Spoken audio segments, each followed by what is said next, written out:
thank you for joining us in this latest Pediatric Insight conversation brought to you by the Child Health Advisory Board of Career Physician. My name is Bruder Stapleton. Today's topic is how can we partner with a department or division administrator in successful fiscal management of our organization.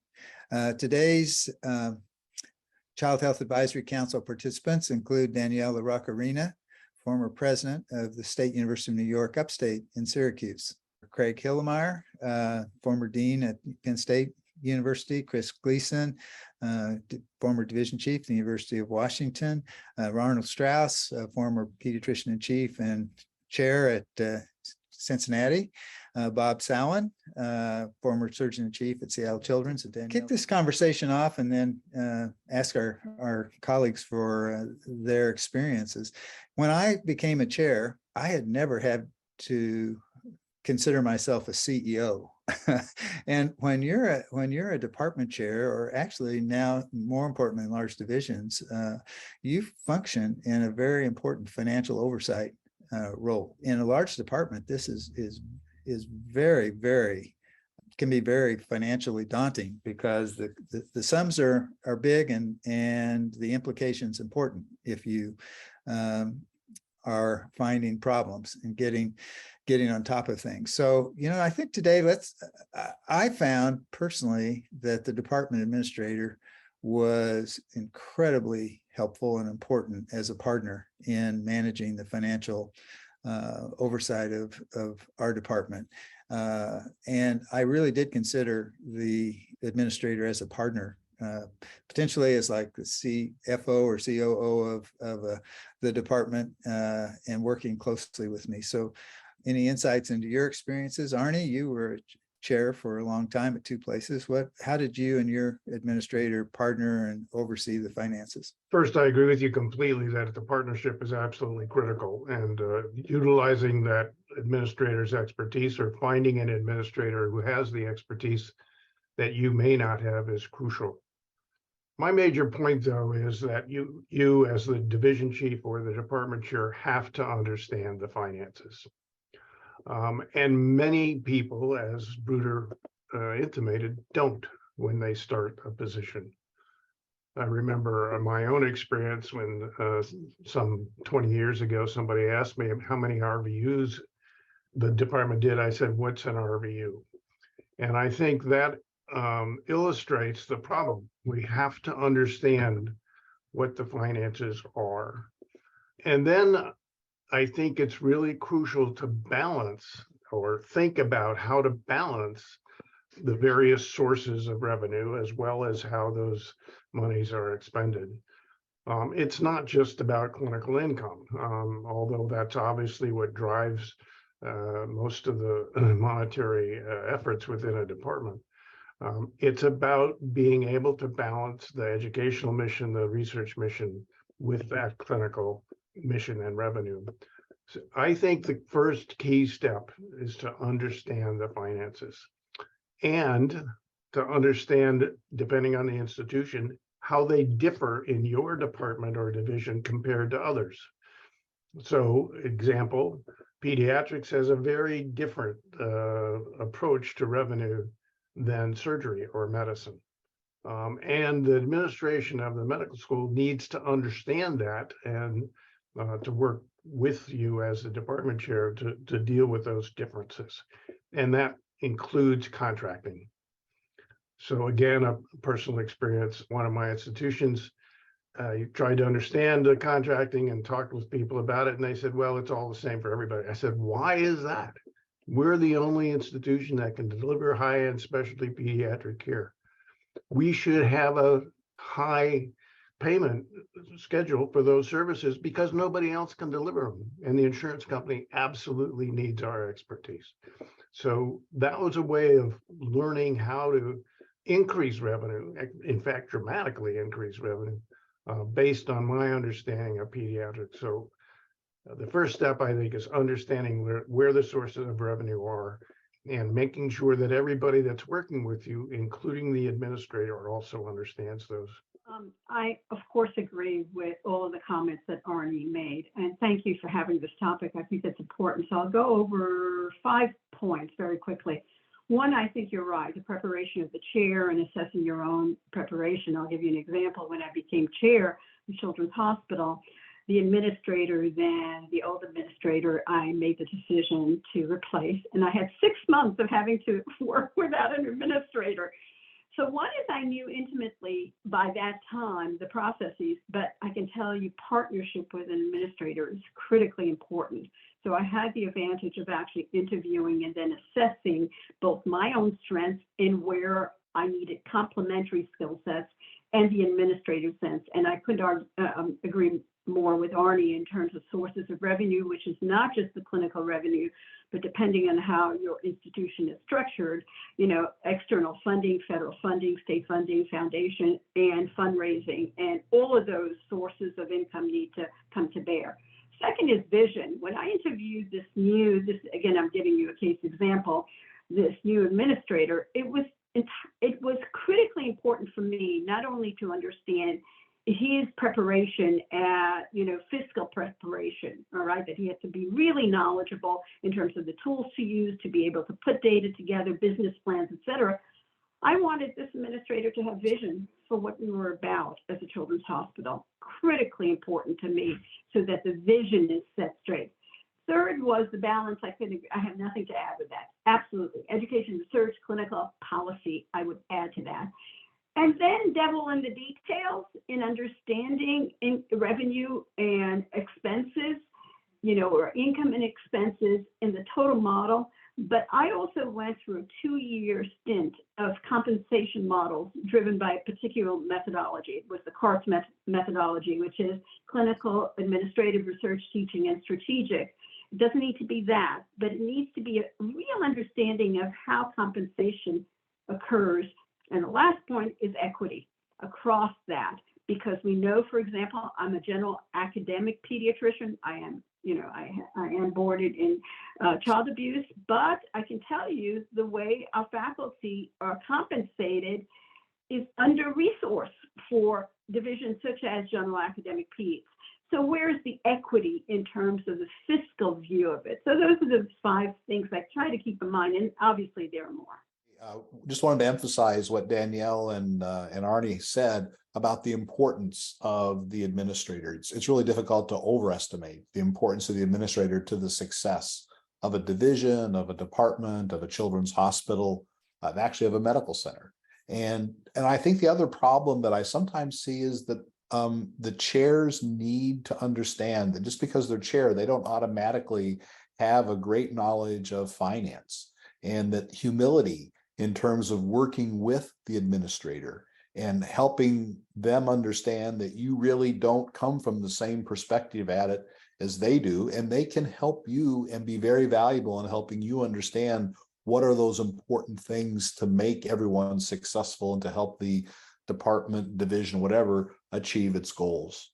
And I think that same type of communication needs to be an important part of their job in terms of talking to the division chiefs and to the faculty in general.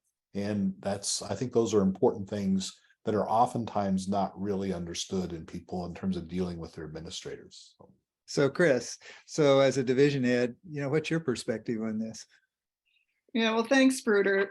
So I agree entirely with everybody who's been talking about, how important the administrator, the department administrator, and division administrator, if you're fortunate enough to have one, because that was something that in my tenure at a couple different places as a division chief in neonatology, I initially in the first few years did not have a division administrator, but so I relied on the department administrator.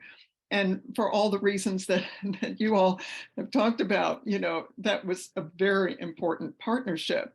And I would say that when I assumed a new position as a division chief, one of the first things that I had been advised to do by my previous department administrator was to meet with the department administrator and find mutually agreeable monitoring relationship. How are we going to do this? How are we going to work together? I had so much to learn because it was a different institution. It was a whole different, it was a public institution and not a private institution, and a children's hospital that was freestanding and so forth. There were completely different financial arrangements that I had to learn. And it was really important that I work with the department administrator and figure out how to do that. So I agree with everyone else, that relationship was very important. And that then led me, as the division got bigger and bigger, with lots of financial challenges. And how are we going to fund all this increasing clinical opportunities in neonatology?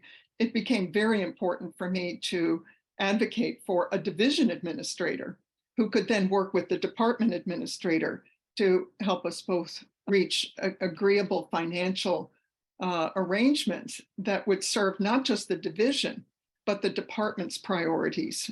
For neonatology, we know that a lot of our revenue clinically, for sure, supports the mission of the Children's Hospital, of the department, and not just the Department of Pediatrics, the Department, of Obstetrics and Gynecology and so forth. So it's very important to make sure that those partnerships were as successful as the initial ones that I was fortunate to have with our department administrator.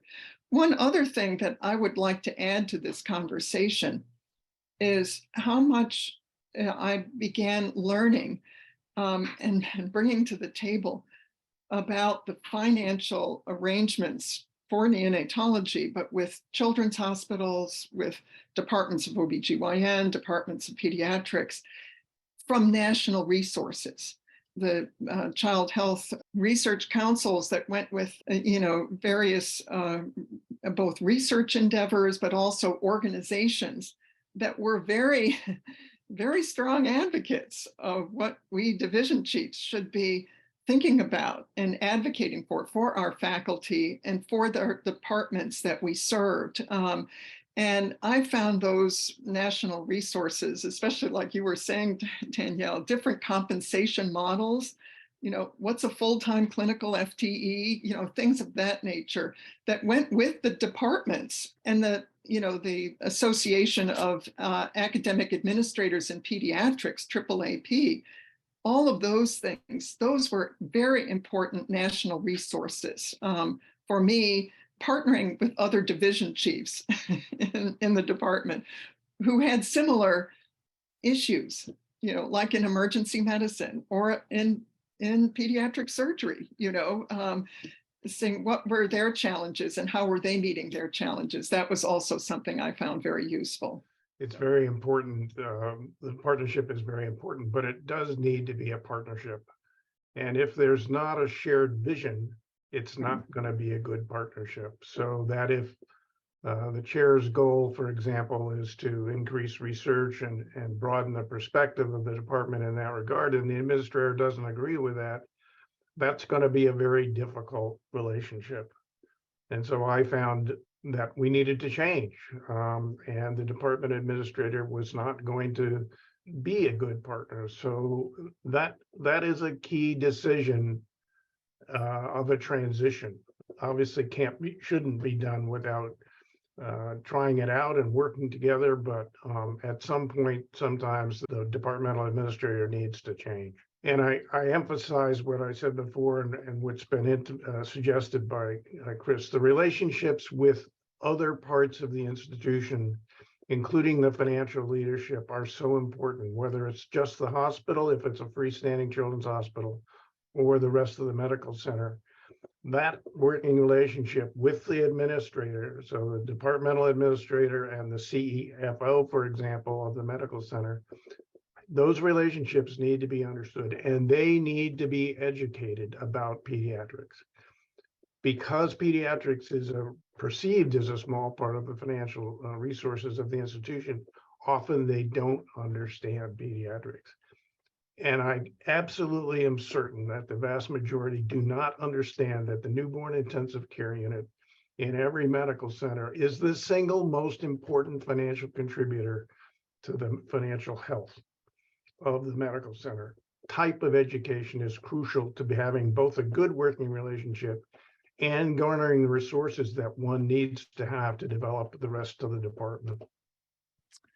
Great comments, Arnie. I think, this idea of trust and giving the partnership true meaning. First of all, I was blessed with two good departmental administrators, and each taught me things. And secondly, I included them. They were essentially vice chairs.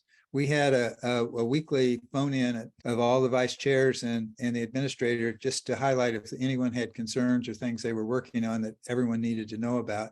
We did that every Wednesday morning for 15 minutes from 7:45 to 8. And then we had a monthly meeting of the vice chairs and the administrator, where she was always involved in talking, informing everyone of where we were. And also she was a regular presenter at our division chief meetings.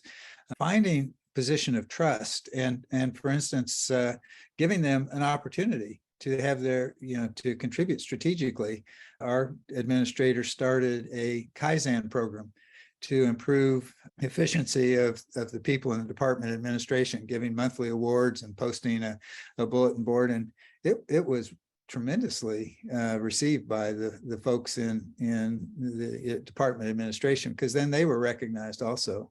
So I think, finding a way. I had 2 scheduled meetings with the administrator every week to go over, things that she thought was important, or if I had questions about the finance. So we had regular discussions, and we also had a plan for when the monthly finance reports came out, how we handled those, and if there were variances, we had a set time to sit down and discuss about whatever variances were there for either the budget or monthly income. And then the vice chair and the administrator in our department met quarterly with each division chief to go over and just find out how they were doing, if there were any variances. And I think, having an administrator that's truly a partner that can be so helpful and important to the success of a department. Danielle? Yeah, no, just to echo very quickly some of your points. One is strategic planning. I think, again, I want to echo what Arnie has said in terms of vision. I think understanding your strategic plan and how that's tied to the financing of the department and how that relates institutionally. And yes, pediatrics and the decision makers in the home drive business to all departments. I think we know that, and that's our experience, and that's why the NICU and the newborn nursery are critically important, because whether you go in for your cardiac whatever as an adult is also driven by, the decisions around where you give birth, interestingly. So understanding that dynamic and relating up to the larger structures is important. And the budget size may vary from, small budgets to hundreds of millions of dollars, so that it is important to have somebody who is skilled, who is tied into the strategic vision of the organization, and who could truly partner as an equal partner, in terms of the skill sets, and you complement each other.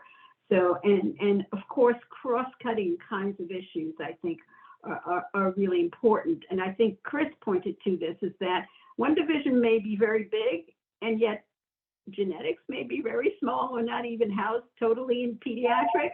So how do you cross-subsidize is a big issue around fiscal management and how you achieve equity in terms of support for the various divisions that are essential to the care of all children, regardless of whether they have a rare disease or, you're talking about ambulatory services. Yeah, that's a big topic. Bob, I'm going to put you on the spot. Surgery usually has bigger money than pediatrics. So how did you work with your administrator heading a large surgical program? Yeah, you're right. The dollar amounts are sometimes greater, but just as in pediatrics, there are some specialties within surgery that aren't particularly strong in their revenue production. So the equity issues are at play there as well. I think one as a department chief, one can get mired in the details and that's probably not good. I think we need to have some level of fluency, that we understand the principles and how the funds flow works. But I think the details and the daily impacts are where you really rely on your administrator. Sometimes the administrators with whom I worked were able to identify problems way before I was aware of them. It would be an error on our part to not be paying attention, but maybe not, attention on the daily basis that the administrator can. And I think the point that several people have made that's so important is the administrator can't operate in a sort of myopic, balkanized approach. They really need to understand the overall goals of the institution, whether it's the hospital or the medical school. So sometimes just to be able to articulate to faculty who might be upset about degrees of support, for them to be able to articulate to the faculty what the competing demands are in the institution and what our role might be in accommodating other people's needs. Those are great points. Well, our time is about out for this conversation. Just to summarize, I think some of the key points here are that a department or division administrator is critical to helping leaders be successful. That it's important that leaders understand finance and to be attentive, but also have a great partner who can both manage the day-to-day, but also help the department be strategic and also be a good partner within the broader communities that each department or division exists, the hospital and the university. All those relationships are important, and often the division administrator or department administrator is critical in maintaining those good relationships for the department and helping them be successful. So thanks everyone for their comments today.